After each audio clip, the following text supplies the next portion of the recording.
So today's webinar is going to focus on design best practices when it comes to Appspace cards. This is part two of a two-part webinar series. The first part, we talked about cards in general, what they are, what they're useful for, why you should be using them. So today we're going to talk about actually using them, right? Some of the best practices for implementing card themes and templates, actually deploying them, designing your cards for your Appspace deployment. Let's just go ahead and jump in. So real quick, a review of the previous session. Won't spend a lot of time here, but for folks that either don't quite remember or didn't get a chance to attend that first session, thought we'd just hit a few of the high notes. So why use Appspace cards? Well, first of all, in case you're not familiar, if you're totally new to Appspace, cards are basically our built-in templates. They're a quick and easy way to get content up on the screen, to get a message out to your colleagues and your employees, whether that's on a digital sign, a collaboration display, or even on their laptop or phone. So why use cards for that communication? Well, it allows you to create content directly within Appspace. No need to switch over to Photoshop or PowerPoint or anything like that. Keeps your workflow straightforward and simple. On a similar note, they're quick to update. So if you need to update the information you put in the card, you can just go back to that card and make that update. Right? Change the text, change the picture, whatever you need to do. Super easy, and it'll automatically update wherever that card is published. They're also responsive. So what that means is that you can author the card once and publish it anywhere, and it's going to automatically adjust to fit those screens. So you could publish the same card to landscape, portrait displays, phones, in any size screen, and it's going to automatically fit.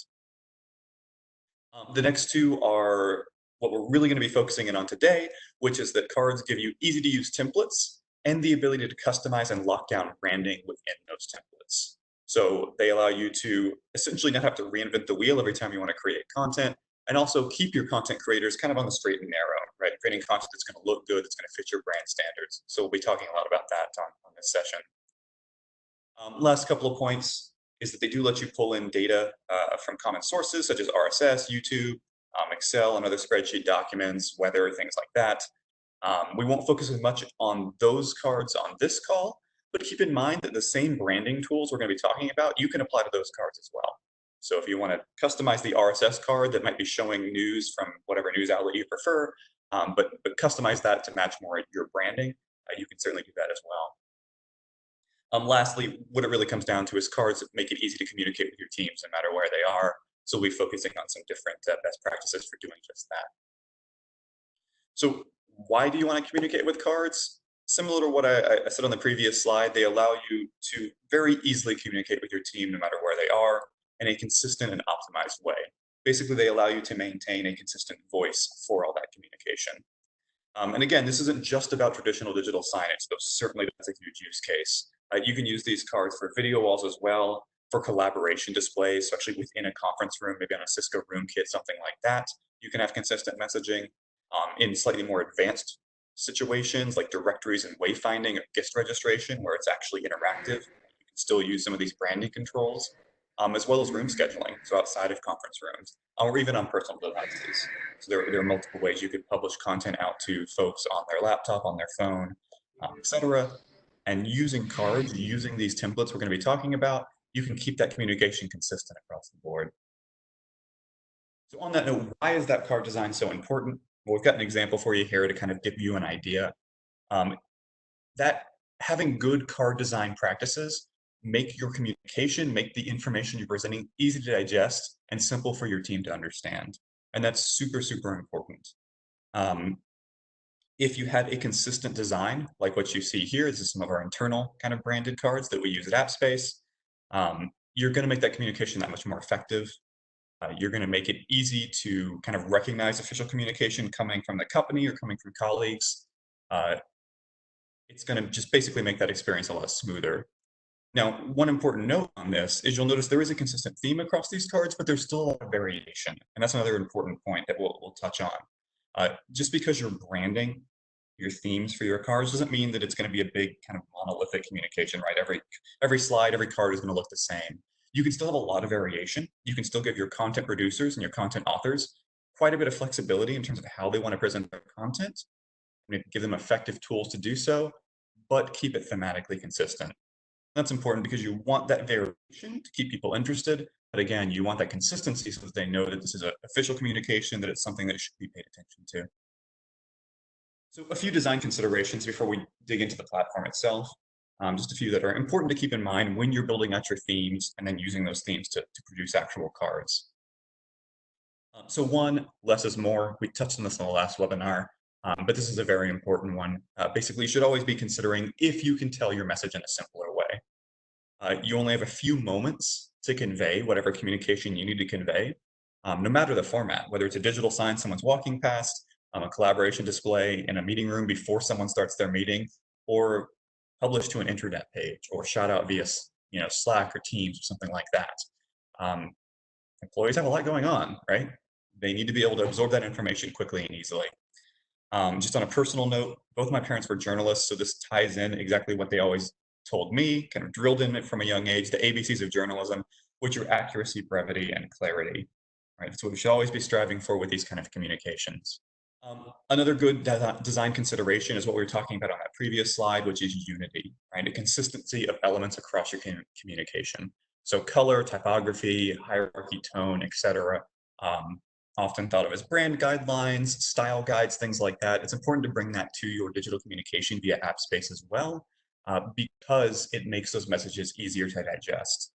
If every card looks a little bit different, is formatted differently, has a different kind of tone, different guidelines, right? Every single time someone sees one of those pieces of communication, it's going to take them a second to kind of recalibrate, to understand, okay, what am I reading? Who's saying this? Where is this coming from? Versus if you have that unity and that consistency, that barrier is removed. They can just focus on the communication, focus on the message, absorb it, and move on. Similar note, hierarchy, this is also important. Goes to that clarity, accuracy and clarity that I mentioned earlier. You want to present the most important information first. You could always have supporting information, additional info, maybe a call to action, but that nugget of information that you really need to convey, the one piece you want them to remember, that should be first and should be right up front, the most obvious element on the card. Because again, you don't know how much attention span you're going to get. It's usually not a lot, even under the best of circumstances, let alone now when the workplace is a little bit different than it normally is. A couple of design elements as well to keep in mind. Contrast is important. You want a prominent contrast between your foreground and background. You don't want things to blend together. Again, you want your message to pop. Kind of goes hand in hand with hierarchy, right? You want it to stand out. You want it to be easily readable, easily viewable, so it doesn't get lost in the shuffle. Another thing that will help with that is maintaining some white space on your cards. So that doesn't necessarily have to be literally white, right? That's just any space on the card without any graphic or text. That helps the eye focus in on what's important, kind of guides the viewer to that actual message. So it's important not to completely clutter up your card and make it hard to actually kind of track what's going on. So a couple of examples of that.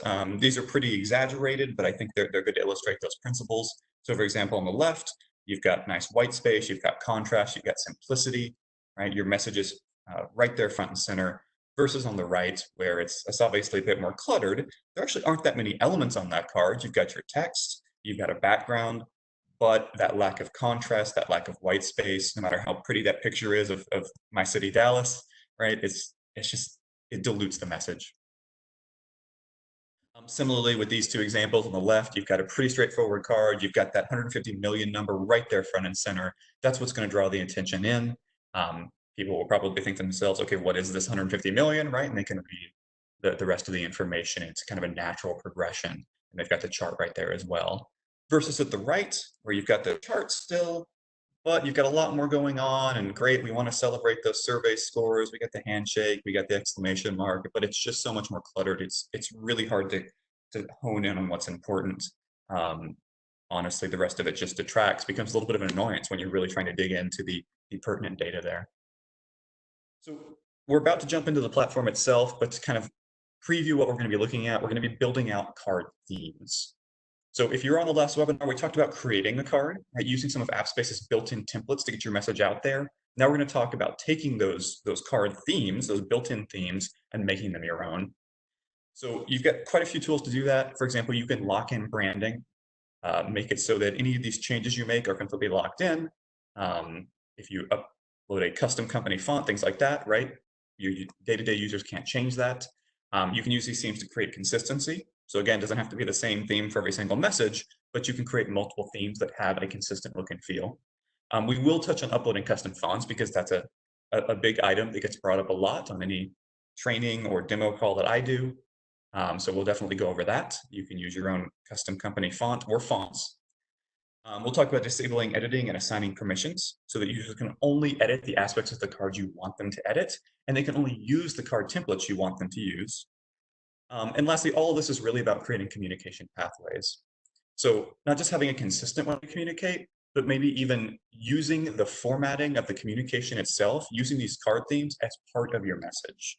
This is something that we do internally. It's something that we see being very successful with a lot of our clients. So it's not just creating a generic kind of announcement card that has your theme, but creating cards for different purposes. So for example, maybe all HR cards that have to do with HR messaging have a similar look and feel, all within your brand guidelines, but are instantly recognizable as an HR card. Same thing for maybe message from leadership or message from the CEO, company updates, employee spotlight, right? You can use these themes to signify what type of message the viewer is about to read. So even before they get to the text, before they get to the picture, they kind of know what to expect and they're kind of queued up, ready to absorb that information. So give me just one moment. I'm going to swap over to the user interface and we'll jump in here. Okay, so I'm logging into a demo account here on Appspace. Now, if you attended the previous couple of webinars I've done, I actually used a much more limited user account. I wanted to keep it nice and streamlined, just focus on what we needed to look at. In this case, though, I'm logged in as an administrator. So I've got all the bells and whistles available to me. I can go anywhere in the platform. The reason for that is that creating and editing card themes is an administrator function, right? We want that set at the very top level. We want those themes locked in. We want them, given to the users that need them, but we don't want any user to be able to go in and modify that. You don't want someone who's not in charge of brand defining your brand standards. That's probably a recipe for disaster. So again, you do need admin rights to be able to access the card theming section. Now, to do so, I'm going to open up my main menu over here at the left. I'm going to go down to System. Now, again, on the previous webinar, we went to the content library. That's where your day-to-day users, your day-to-day content producers are going to go. They're going to go to the library. They're going to choose one of the themes you make and create a card based off of it. For what we're doing, we're going to go down to System and then to Cards because that's where we're going to manage those themes. Now, when you load this section, it's going to load up to this templates page first. We're not going to do much here. You typically won't have to. These templates are like the base functionality of a card. So for example, the data visualization card visualizes data. That's what it does. That card is always going to visualize data. What we're going to do instead is navigate up to the top to themes and make variants on that card, right? So there's one announcement card template, but you might have a lot of different themes for it. So this is where you're going to spend most of your time when working on your branding. So here in the themes tab, you'll see themes for all the different cards that you have. You're going to see quite a few when you log into your Appspace account of themes that we've produced. In fact, most of the ones you see here, you can see a preview of that theme. You can see what type of card they are. So most commonly an announcement card, because that's just a quick and easy way to get communication out. You're going to see who made it. So for these default themes, it was us here at Appspace. And then also see when it was updated and who has access to it. We'll get to that more here in just a moment. Now, if you want to create a new theme from scratch, you certainly can. There's a little plus sign up here at the top left. You can click that, click Create Theme, and then choose what card type you want to make a theme for. So again, typically that's going to be an announcement card. That's the most commonly themed card. What I'm going to do and what I'm going to suggest to you all, however, is don't start from scratch. Use what we've built already. So if there's a card theme here that you like, so for example, this marketing card, I dove into this last webinar and used it as an example. You can actually just mouse over it. Over here at the right, that'll make this little icon, these two little overlapping boxes appear, and you can copy that theme. So it gives you something to build upon. So find something that kind of fits what your vision is that we've already made and build on it from there. Just a nice way to get a head start. So here's that marketing card. I've made a copy. You can see it's named as such up here at the top. So first thing I'm going to do is give it a name. Let's call it Will's card, but again, you'd name it for the purpose. So maybe HR announcement or marketing announcement or message from the CEO, right? Whatever the purpose of this card is going to be. The actual interface you see here is very similar to what a normal kind of end user would see, right? When they go to the content library to use this theme to create a card, they're going to get a very similar view, just with fewer options. but all the same rules apply. I can go over here, I can start typing, right? I'm going to get that live preview just as if I was creating a card as a normal everyday user, but I can customize all the different elements. So for example, I can change the font, the colors, the text, and so on. And I've got some other options that are by default locked away. So for example, I've got a custom font option up here. You'll see it's kind of grayed out and it's got this little lock icon to the right. What I can do is unlock that, and that gives me the ability to upload a custom font. So I'm going to click upload. I'm going to grab a font here, add it to my card. Now you can actually add multiple fonts. It's going to embed them all within the card and make them available. So as an example, let's go here. I'm going to highlight all my text, go to my font option, and that font I just uploaded is just going to appear in the list right alongside all the default fonts. So nothing custom you have to name or anything like that. It's just going to show up right there. And there we go. Now, once I've uploaded that font, you probably don't want your users, uploading their own fonts or deleting the existing font, so you can just relock that, and that'll lock that file in. Similarly, here with my headline, I might want to customize what users can do, right? So by default, they can type the text, they can change the font, they can do bold, italics, different colors, that sort of thing. So if I mouse over that headline option, you'll see a few different icons appear here at the right.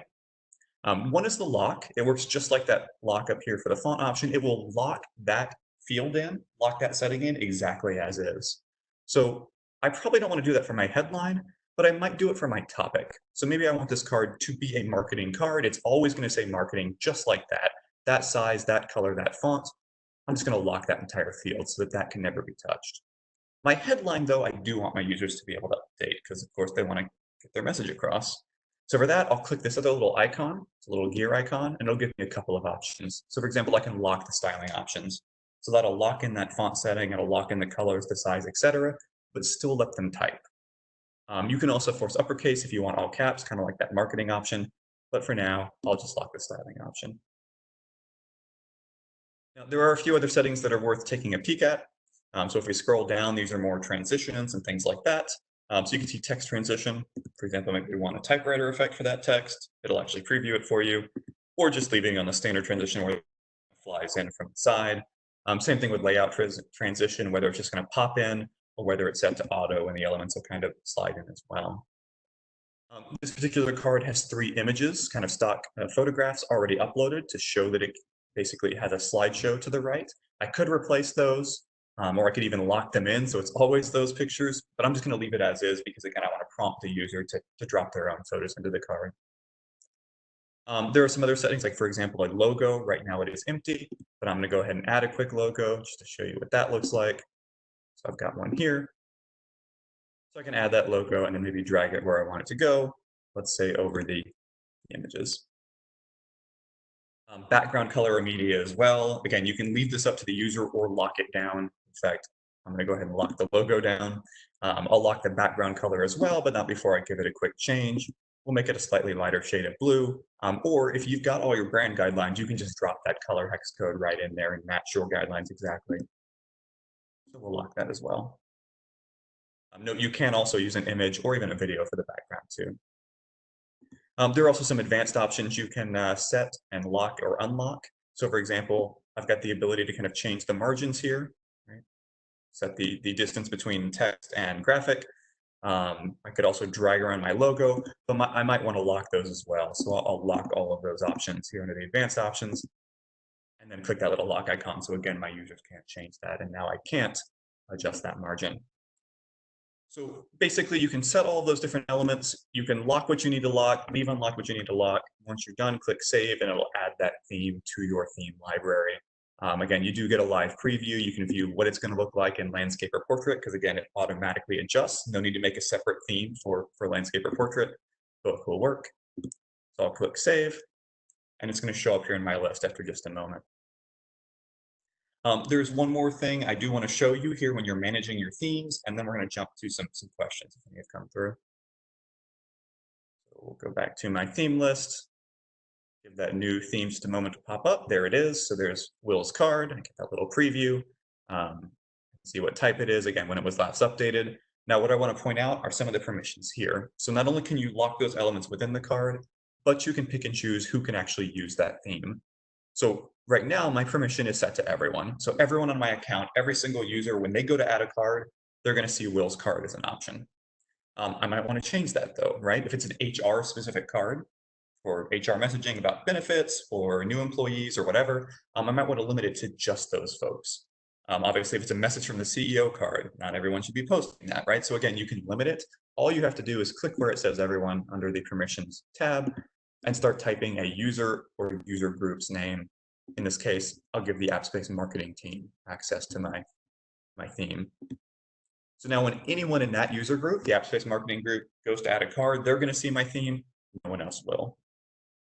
Alternatively, if you mouse over a theme, you'll see at the right, there's a lock icon here too. You can lock the entire theme. So you'll see it's grayed out now. That means no one's going to have access to it. So if it's just a card you're working on, but it's not ready for prime time yet, right? You can keep it locked so it doesn't show up. Likewise, if you've taken all of our default themes, you've rebranded them, you've made them your own, and you don't want ours showing up anymore, you could lock them too. So for example, the default line chart, right? I could lock that so that my day-to-day users don't see it. So that's a quick overview of card themes. Let me check the Q&A. I know we have just a few minutes left, so we can hopefully knock out a few of those. All right. So once you upload a font, can you use it on all future cards as well, or do you have to upload the custom font each time? So right now you'd have to upload it each time. So you want to keep it handy if you're making a bunch of different themes. Every time you make a new theme, you'll have to upload that font. Now, once that's done, that'll be locked in that theme forever. You don't have to worry about, anytime you make a change or anything like that, it's going to be there. We are looking at some ways to basically make that consistent, have kind of a one-stop shop to upload your fonts and set your colors and things like that. So I know our product team's been working on that, but for right now, you'll have to upload it each time. It's a good question, though. Check chat as well. So don't see too much more. Hopefully that means I did a good job. We've still got a few minutes though. If you have a question, feel free to shoot it over. I do want to point out just a couple of more things real quick with our last few moments. So I'm actually going to jump back here to our presentation and point out some of the content resources we have. So again, you may already be familiar with these if you're on a previous webinar, but we do have a lot of resources available. As I mentioned, there are a lot of stock themes, card themes within Appspace. On any account, when you log in, you'll see them, but we actually have quite a few more available as well. So we have a card gallery and a channel gallery. It's just at appspace.com/design. And we'll send out links for this if you don't have it already. But there are a lot of extra themes there that you can actually download and add directly to your account. So again, it's a great resource if you just want to use our themes, or if you see something that's almost what you want, you just want to brand it and make it your own, just grab it and customize it. They are completely unlocked, so you can do whatever you want to do with them. Same thing with channels. Those are a full channel full of multiple cards for different purposes, whether it's how to use a collaboration display, or you'll see mentioned further down in the bullet points like COVID-19 information, like WHO or CDC guidelines, things like that. Really useful. You can take those, use them as is, or again, customize them. Another thing I like to point out is that we do have a professional services team. So if you're working with the cards and, well, what we've got out of the box is great, but you really need a very specific card that does something very precisely in an exact way, or maybe ties into a different data source that we don't do out of the box, we have a team for that. So you can reach out to your account manager, reach out to your customer success manager. We can work with you to scope out that custom card and actually build it for you. Another option too is if you like our cards, you want to start using them, you've got great ideas for them, but you just don't have the time or the manpower to make your own set of cards, brand them appropriately, we can actually do that too. We've done that for a lot of clients. You can send us your brand guidelines. We can build you a whole deck of cards locked in for how they should look for your company and just hand it over to you so you can hit the ground running. Another thing I'll point out is that we do have our blog. We show all new updates there, any new features, new cards we roll out. And it's also where we'll post the recording. So we actually posted the recording of the previous webinar. It's right there. It's the most recent article. So if you want to visit that, it's a good resource as well. And then lastly, when this webinar ends, you're going to be redirected to take a survey. It's going to have a little click through telling you you're being redirected to it. If you wouldn't mind clicking through that, leaving any feedback you might have about this webinar, about what you want to see for future webinars, that one's super important, as well as what you want to see in Appspace. So if an improvement on what we've talked about today, even something unrelated, we're still glad to hear any features that would be useful for you for communicating in the office or with employees in home, right? Things of slightly changed, at least for the time being. So definitely let us know what you're thinking. Let us know what would be helpful. That is really how we guide our roadmap. So all feedback is certainly welcome. I think we're clear on the questions and Q&A, and we're right here at the bottom of the hour. So I'm going to go ahead and wrap up. Thanks everybody for attending. Like I said, we'll have some follow-up info. We'll post that recording in case you want to review or share it with folks who couldn't attend. But sincerely appreciate everybody joining in, and I look forward to your feedback. Thanks, everyone.